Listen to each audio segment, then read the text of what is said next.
ऐसी चीजों को खाना है जो कैंसरस डेवलपमेंट को रोकते हैं। 40% महिलाओं में ब्रेस्ट में कैंसर ही मिलेगा बायोप्सी के अनुसार। हम में से बहुत फ्रैक्शनल लोग होते हैं थोड़े से जिनकी बॉडी में कैंसर सेल विकराल रूप ले लेती है। जिस प्रकार आपकी बॉडी ने कैंसर क्रिएट किया उसी प्रकार अलग परिस्थिति में कैंसर को बॉडी डिस्ट्रॉय भी कर सकती है। ये वाले अगर सिम्टम हैं तो आप असली कैंसर के मरीज हैं।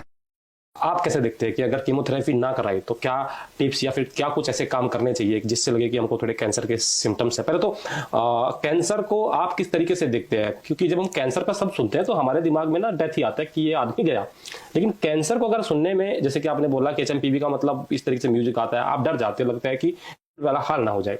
ऐसे ही अगर कैंसर हम सुनते हैं तो इतनी घबराहट, इतनी चिंता क्यों होती है? आखिर किस तरीके से उसको आप थोड़ा सा लोगों को बताएंगे कि ऐसा कुछ नहीं है, इसके पीछे का ट्रुथ आयुर्वेद क्या बोलता है मतलब कैंसर को? देखिए, ये समझना पड़ेगा कि पहली बात कि दुनिया में ऐसा कोई इंसान नहीं जिसकी बॉडी में अच्छे खासे कैंसर सेल ना हो।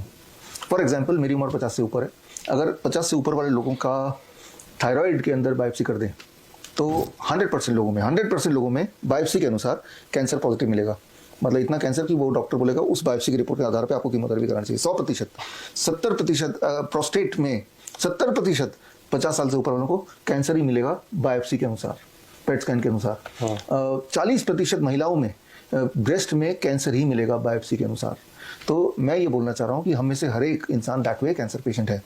तो डायग्नोसिस में आना cancer it does not mean कि हम कैंसर हमें मार देगा। कैंसर सेल हमारे बॉडी में, जब तक हम जिंदा है तब तक बॉडी में, जिस तरह से हर तरह के वायरस हमारे बॉडी में, ऐसे भी ये बॉडी में।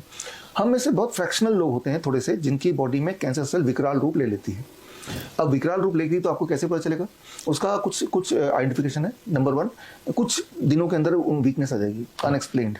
कोई तो अगर फास्टिंग पे तो वीकनेस आ गई तो समझ आता है मैंने ये किया तो वीकनेस आ गई, फीवर हो तो वीकनेस आ गई। नंबर 2, ड्रास्टिक वेट लॉस, काफ़ी लोगों में साथ में वेट लॉस हो जाएगा जो कि अनएक्सप्लेन्ड है। नंबर 3, हीमोग्लोबिन ड्रास्टिक डाउन आ जाएगा, 5 पे पहुंच गया, 6 पे पहुंच गया, ठीक है ना। नंबर 2, अनएक्सप्लेन्ड पेन, बॉडी में खूब भयंकर पेन है। और नंबर 5, जख्म है, भर नहीं रहा है, जख्म और ज़्यादा बढ़ता जा रहा है, वो कंट्रोल ही नहीं हो रहा।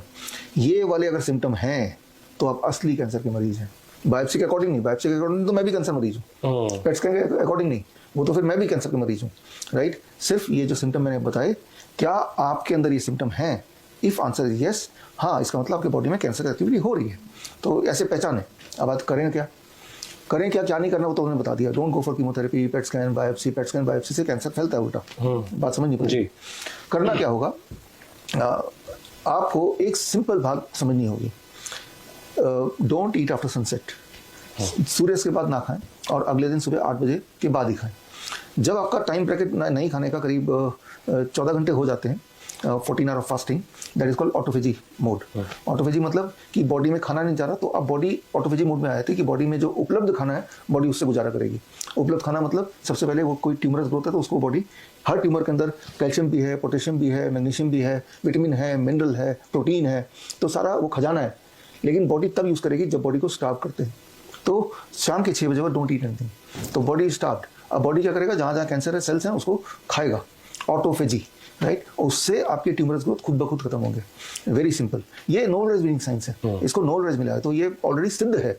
नंबर 2, ऐसी कोई चीज़ जो कैंसर की खुराक है उसको ना खाएं। कौन सी चीज़ कैंसर की खुराक होती है? Animal protein. जानवर की जो प्रोटीन होती है, कैंसर से उसी पे टिकते हैं। तो हमने जानवरों से प्रोटीन लेना है। नॉनवेज जो लोग नहीं खाते वो तो वैसे भी नहीं खा रहे। डेयरी प्रोडक्ट नहीं लेना है क्योंकि वो भी एनिमल प्रोटीन ही है, राइट। ये हो गया दूसरी बात। ऐसी चीज़ों को खाना है जो कैंसरस डेवलपमेंट को रोकते हैं, जेनेसिस प्रोसेस को रोकते हैं। वो दुनिया में 2 चीज़ें हैं, फ्रूट्स एंड रॉ वेजिटेबल्स, कच्ची सब्जी एंड फ्रूट्स। ये ढेर से आपके पूरे खाने का 70% should be fruits and vegetable. तो जो चीज़ें कैंसर को रोकती हैं वो आपने खाया, जो चीज़ कैंसर प्रोड्यूस करती है उसको आपने डिस्कार्ड कर दिया और ऑटोफेजी कर दिया, राइट। यानी कि डोंट ईट आफ्टर 6 PM। जब ये तीनों चीज़ों को कंबाइन करते हैं, हम इसे बोलते हैं DIP डाइट। DIP डाइट आप करेंगे तो गूगल करेंगे, मिल जाएगा आपको। तो जब आप ये करेंगे तो आप ठीक होने लगेंगे। अच्छा, कैसे पता चलेगा मेरा कैंसर ठीक हो रहा है? वही वाली बात, क्या मेरी हीमोग्लोबिन बढ़ रही है, क्या मेरा वेट बढ़ रहा है, क्या मेरी वीकनेस कम हो रही है, क्या मेरा पेन कम हो रहा है, क्या मेरी जो जख्म था वो भर रहा है? If the answer is yes, यानी कि आप ठीक होने की दिशा में बढ़ गए। तो जिस प्रकार आपकी बॉडी ने कैंसर क्रिएट किया उसी प्रकार अलग परिस्थिति में कैंसर को बॉडी डिस्ट्रॉय भी कर सकती है। मेरा नाम शीना बासी है और मैं कनाडा के शहर मिसिसागा में रहती हूँ। पिछले साल अगस्त में मेरी हिस्टेक्टमी हुई, पूरी फुल ऑपरेशन हुआ और उसके बाद जब 2 हफ्ते के बाद मैं अपॉइंटमेंट के लिए गई तो मुझे डॉक्टर ने बताया कि जो मेरी सर्जरी की गई थी उसको उन्होंने चेक करवाया तो मुझे स्टेज 3 कैंसर बताया। और मुझे राइट अवे उन्होंने कीमो और रेडिएशन का भी एडवाइस किया, क्योंकि मैं रेडिएशन और कीमो नहीं कराना चाहती थी। मैं अक्सर डॉक्टर विशव रॉय चौधरी की वीडियोस देखती रहती थी, तो मुझे पता था कि कीमो के अलावा भी कोई इलाज है।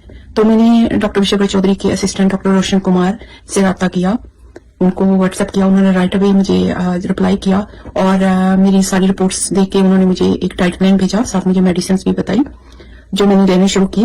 मैंने फिर दिसंबर 2024 में मैंने एक टेस्ट करवाया जिसमें मेरा जो हेमोग्लोबिन है वो बिल्कुल सही आया, और मैं मार्च 2025 तक जो है डॉक्टर रोशन कुमार के दिए हुए डाइट प्लान पे अमल करती रही। पूरी ईमानदारी से मैंने सारी मेडिसिन ली और वही डाइट लेती रही जो उन्होंने मुझे बताई थी।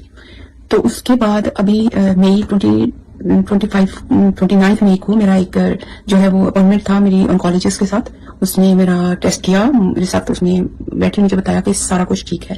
तो I am really thankful to doctor Roshan Kumar, जिन्होंने मुझे कदम कदम पे मदद की, मुझे बताते रहे, मेरे साथ साथ वो चलते रहे, और आज मेरे अल्लाह का शुक्र है।